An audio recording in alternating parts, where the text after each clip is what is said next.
welcome to a new video. I think we've just departed Luskintyre. We're heading west to a bit of outback Australia. I haven't really done much touring in outback in the Bushcat, so looking forward to just having a fly around, check out some new spots.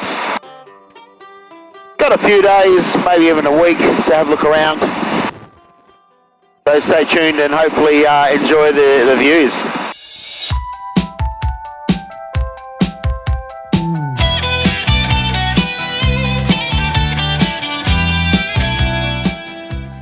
So our probably first part of the tour of the east coast of Australia, a little bit of outback.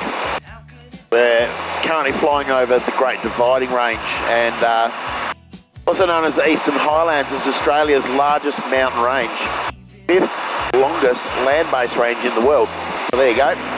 So yeah, the range is this range is 3,500 kilometres in length.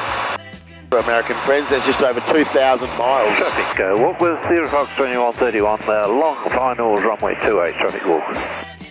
It's busy on the radio today, isn't it? Yeah, it runs basically along the whole east coast of Australia. So a 3,500 kilometre range, you can see out on the right, all the way out to the left. Pretty awesome. At the moment we're tracking to Mudgee, and depending on how I feel when we get there, I'll either land at Mudgee or we'll push through to Dubbo.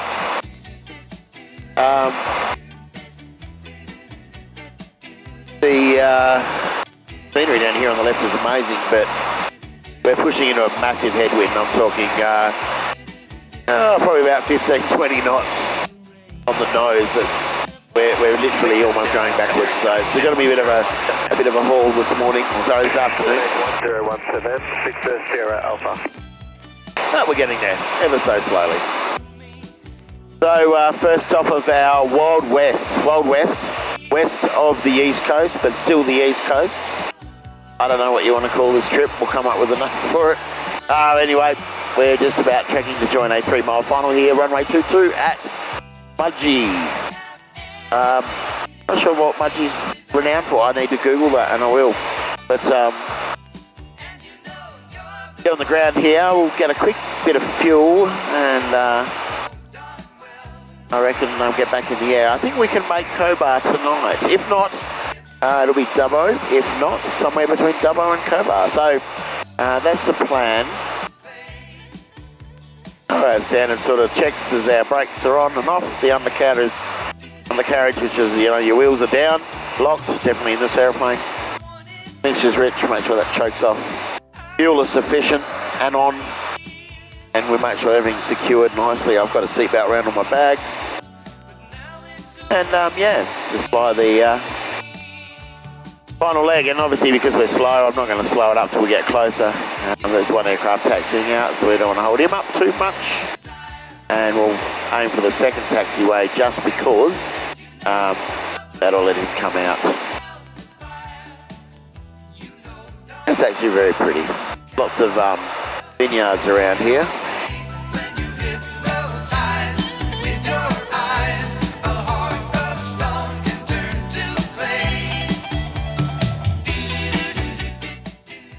Alright, a little bit of an update for you, and we've left Mudgee obviously on their way to Dubbo. Dubbo's probably 15, well maybe 20 miles ahead.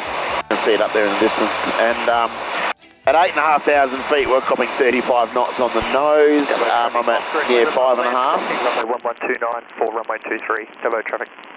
And we've picked up like 10-15 knots, and actually down at the ground it apparently is about 5-10 knots. So I think we're going to have to just drop down for a little bit and just make up some time, just so we can beat that last light coming into Cobar. I think it'll be a spectacular sunset.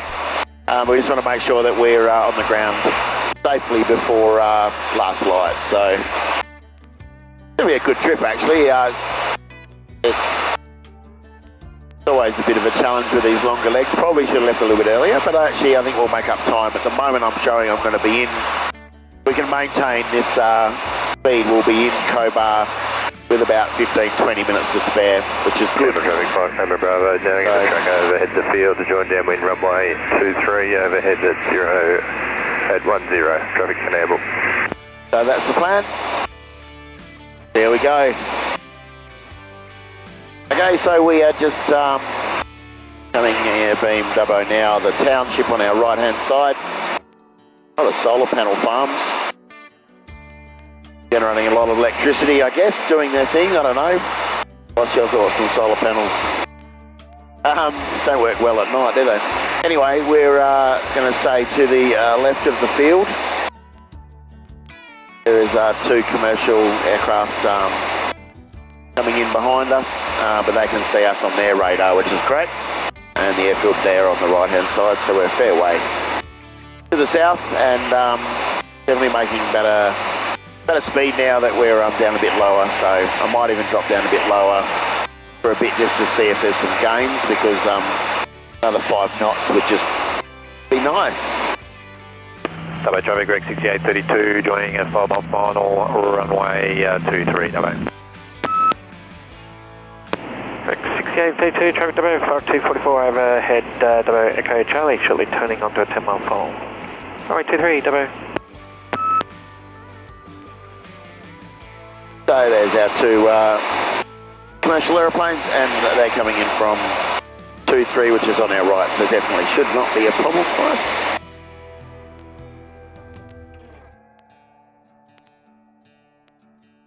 Alright, tuning in for an update, and Dubbo behind us, taking direct Cobar now. I'm down to 2,000 feet. The winds are a lot kinder here, so we're seeing 80 knots.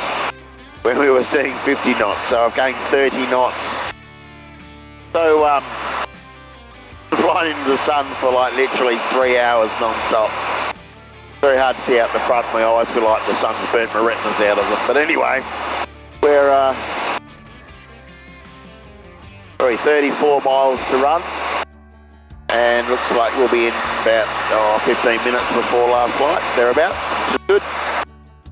Just after sunset. I was down low for a while, got a bit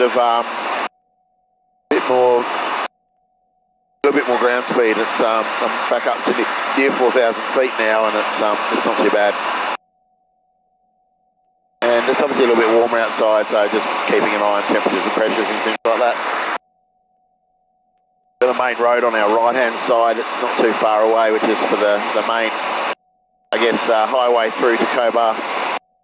And yeah, so there's a couple of aeroplanes been operating. There was a Cup by the sounds of it, something else. Hopefully I'll meet them, which is cool.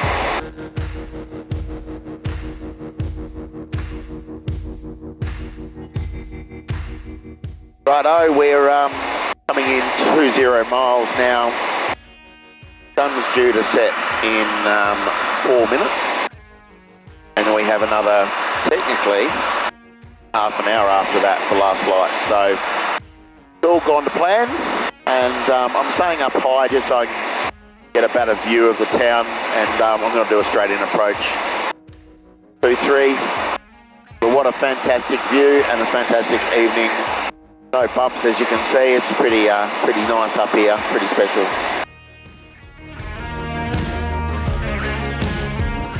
And there goes the sun. Look at that. Oh, takes your breath away. Stunning. Middle of the country. Not a soul apart from the township. Look at it go. Beautiful.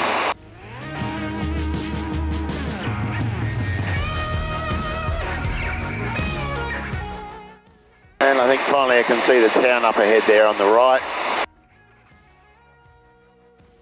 The airstrip's just off to the left, so this should all be work out really nicely. It's actually better once the sun went, because I can actually see now. And look at that twilight, hey? I don't know if that's what it's called, but it's beautiful. Cobar Airport, airfield lighting on.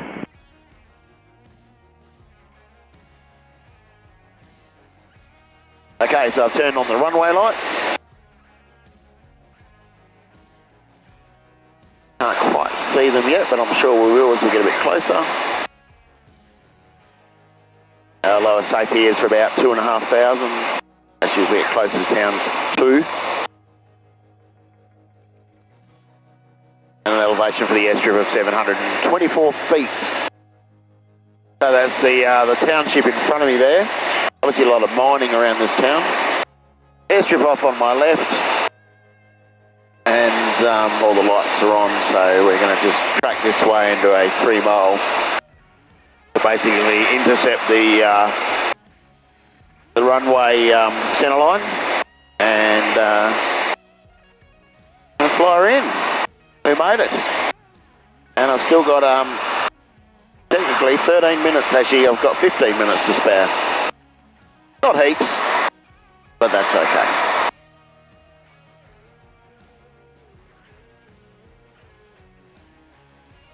So we're going to overnight here. Me, no one here. Just good old mate here in the back, strapped to the aircraft. But we're going to have a night here. Get some sleep, get some rest, and then base myself from here maybe for a day, and then maybe head further east, west Broken Hill. Yeah, just really want to have a look around. I used to fly commercially in the outback a lot, many years ago now, 25 years ago, and just sort of be really nice to come back and fly my own aeroplane around some of these parts. Yeah, it's pretty special to be able to do that. Never thought 25 years ago I'd have my own aeroplane, so it's a bit of a thing, but bucket list thing, I think. That's what we call it, isn't it?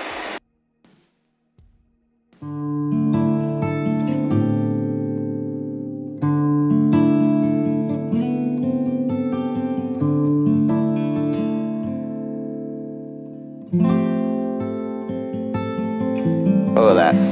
Don't get to do that very often, do you? Hey? Beautiful big runway. Suppose I should land.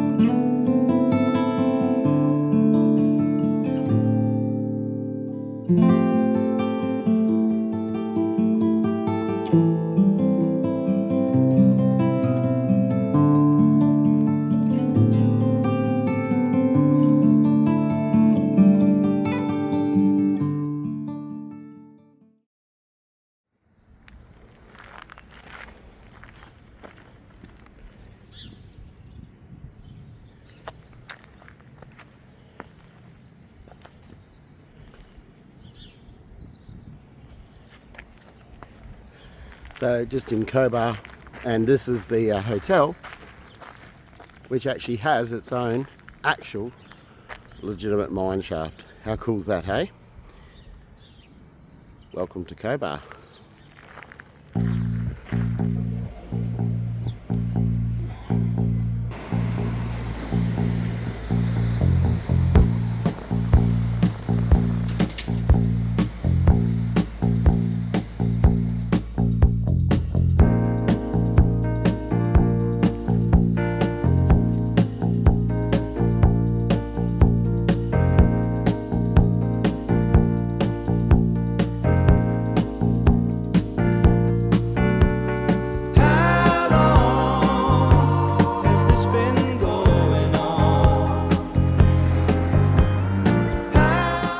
I don't think I recorded any of that initial stuff, so here we are, departed Cobar. We are on climb and tracking out to the northwest to Tilpa, a little town, very little town I think. We'll stop in there for a little breather and then depart for almost direct west to White Hills. Another quick break before southwest down to Broken Hill. A lot of countryside here, not much to see, so I won't roll the cameras much.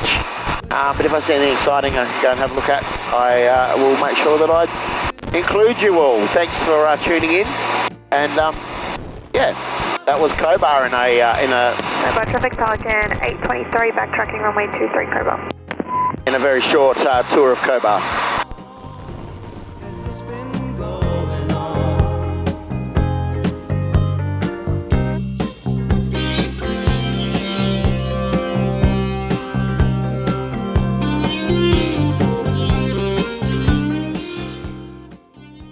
Okay, so just a little bit of info where we're going. Cruising 8,500 feet, nice and calm up here. A little bit of a headwind, I think. But anyway, flying into Tilpa. It's a historic town in New South Wales. The cool thing about Tilpa is it has a population of 9 people. So when I get there, I'll bring it up to 10, I reckon. So that's kind of cool. There's a couple of stations there, and I believe there's a pub or a hotel. So I'll land. I might see if I might walk into town. Apparently it's only a kilometre walk. Check it out, eh? Tilpa in New South Wales, 9 people. All right. Okay, we're coming into Tilpa, which is on the Darling River. It's a little bit hard to see, maybe. I'm hoping that you can. You can see the river just wind its way pretty much from my right-hand side. It just zigzags all the way across the front of us and disappears out to the left. And obviously quite a significant area. Not too many rivers out here, but there's interesting, like there's some patches of landscape which are just really green and really pretty. So the Darling River on my right all the way through here. And 10 miles from Tilpa. I'm just going to have a bit of a look around. It's pretty amazing to see a river just running down through here. And I'm obviously not an outback specialist. Actually, I'm not a great anything, but here I am trying to give a tour and I guess showcase just some of the country that we have in Australia, because obviously we watch Trent Palmer and all these guys in the States. Bushcat time, you need to pull your finger out and do some more videos. Love seeing you guys fly around the States, and we have some cool places in Australia. We just don't get to see them very often, and they are a long way from anywhere. But when you think about it, I only left Newcastle, which is just north of Sydney, and in about 5 hours flying, even in something little like this, you know, you can be out here in this amazing landscape. It really is a pretty place. It's very bland. I'm not going to say it isn't, but isn't that what kind of makes it cool? I don't know. I reckon it does. It looks like the town just up ahead there on the right-hand side, based on the water's edge there.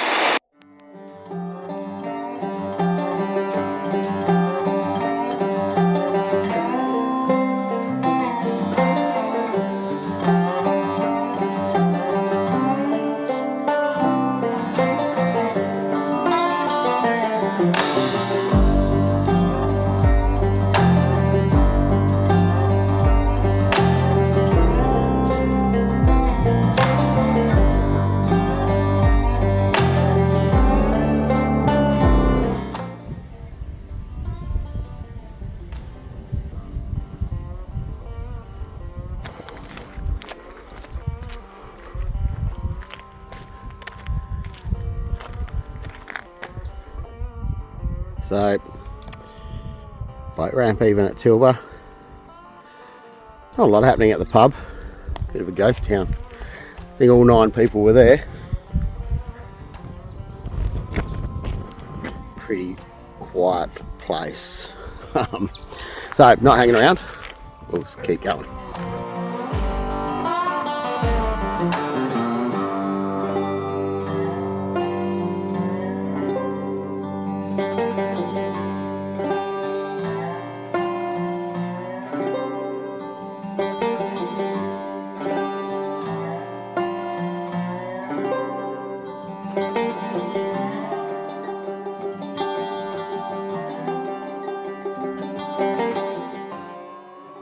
Let's give you a bit of info about Whitecliffs, on our little Bushcat tour of Australia. Mining commenced here in over 100 years ago. 50,000 disused mine shafts in the area. So apparently it makes it look like a bit like an ant bed with lots of ant holes. So that's why I'm going down here to have a look, see if we can see them and fly over them. But we'll see how we go. And yeah, there's an underground motel, which is pretty cool. Something about this part of Australia, there's a few underground hotels and motels, and things, so it would have been cool to stop in and have a look, but I'm going to run out of time. But I am going to probably base myself out of Broken Hill for a day or two, so that I can actually get out to some of these cool places. Over on the right hand side here, I've also got the Warwick Hills, which are actually some hills. There you go. Not very high hills, but hills nonetheless.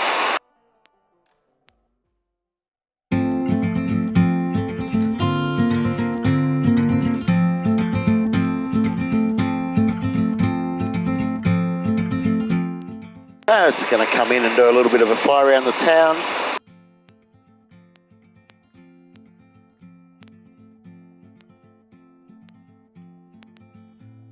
I know the cameras never really capture the real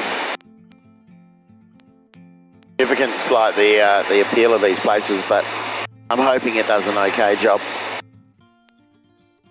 It is certainly very pretty. And the whole purpose of this trip was really to just get some red dirt on the wheels. And yeah, there's plenty of red dirt, as you can see around.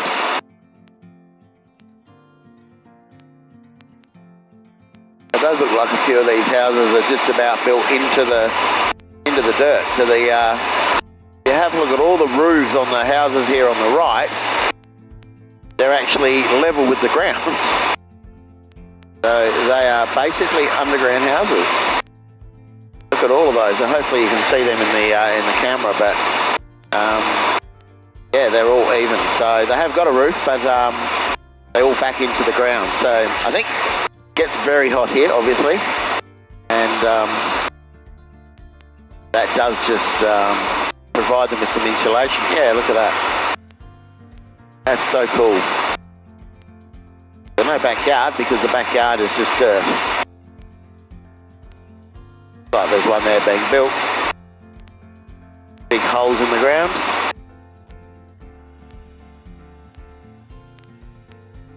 Yeah, interesting little place.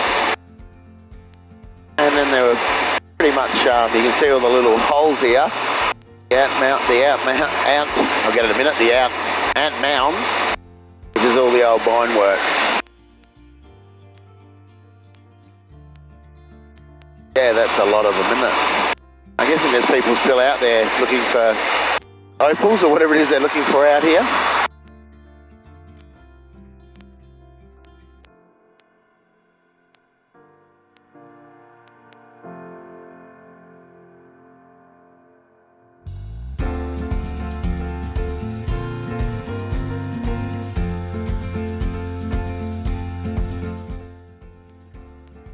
Okay, well, I think we might just travel back, carry on the Broken Hill. But I do think I'll come back sometime for a look there. I need to get out and up earlier, I think, so I have more daylight. So just hopping along. Unfortunately, I don't think you'll ever pick it up on the cameras, but there's obviously cattle and sheep. There's also goats, but also emus. Lots of emus and kangaroos, and they are big kangaroos. If I see any, I'll try and point them out. Might be able to zoom in on the Insta360 to see if we can see any. Not much to run into down here, but there you go, there's one thing, so that's why you need to always pay attention. The other thing we're obviously looking for is radio transmission towers, because occasionally they just appear out of nowhere. Always a good idea to keep your eyes peeled. Probably not in the way of power lines out here, but it can happen, especially near farmhouses. How cool is that? I was yours for the taking. Guess I needed a home. But if I'm not mistaken, you were good on your own. Normally, you know, you're sitting in an airliner 40,000 feet above. Look at what you're missing. I know it seems like it's not much, but I actually think this is what Australia's all about out here, this countryside, and how much of it there is. It's just endless countryside.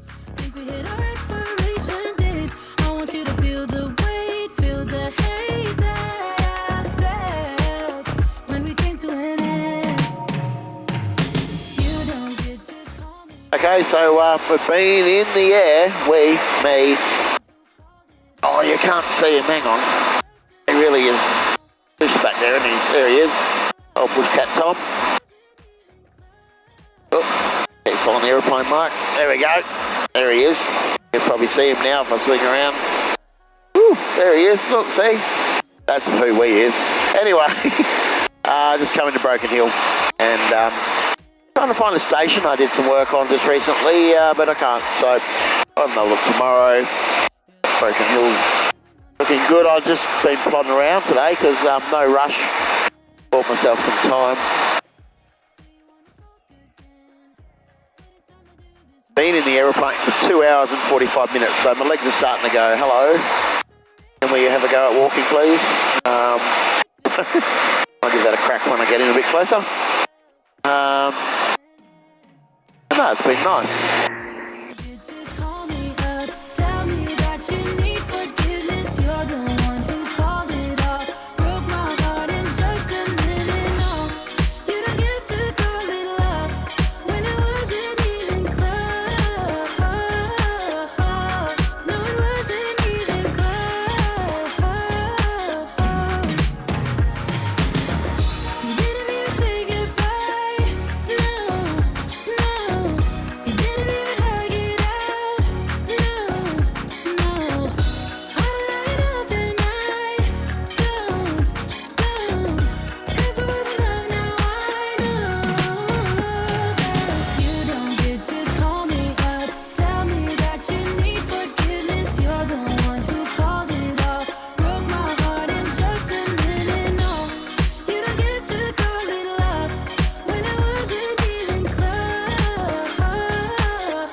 Texture like sun lays me down. With my mind she runs throughout the night. No need to fight, never. So the joys of being on the road for a week tomorrow is finally got to do some washing. Clean clothes. Shit, yeah. Something rather strange happened in here today. I was doing my washing and when I finished I had the same amount of socks as I put in.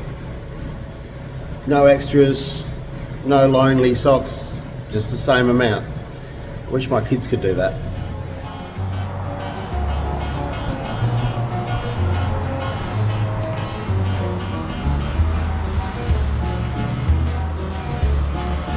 Golden brown, fine temptress. Through the ages she's heading west. From far away, stays for a day, never a frown.